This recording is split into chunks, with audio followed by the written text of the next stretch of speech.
has nothing to do with the Palestinians, nothing to do with Hamas, nothing to do with anything having to do with a threat to Israel or anything. It only has to do with Netanyahu and his coalition, his government.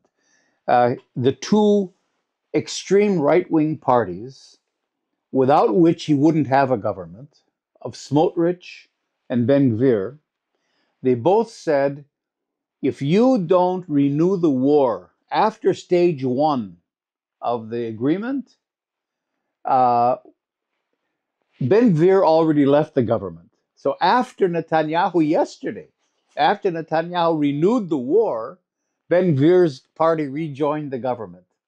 And Smotrich would have left the government if the war hadn't renewed. So it's very clear that to keep these two parties in his government and to keep his coalition going and to keep himself in power, he's willing to destroy Gaza, to exterminate Palestinians. He's willing to do all that to stay in power. Netanyahu and his government don't care about the hostages.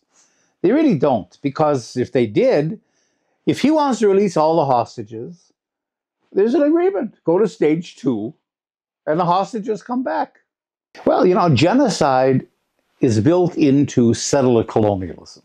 The purpose of Zionism, and they've said this upright from the days of the early 20th century all the way until today, the Zionist idea is to take over Palestine, transform Palestine from an Arab country to a Jewish country. Well, you can't do that without genocide. Israel is doing a genocide.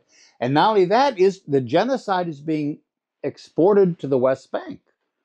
I mean, Katz himself, who's the Israel Katz, the defense minister, said, we are Gazifying the West Bank. We're taking the lessons we learned in Gaza and we're exporting them to the West Bank. So the genocide is extending to there.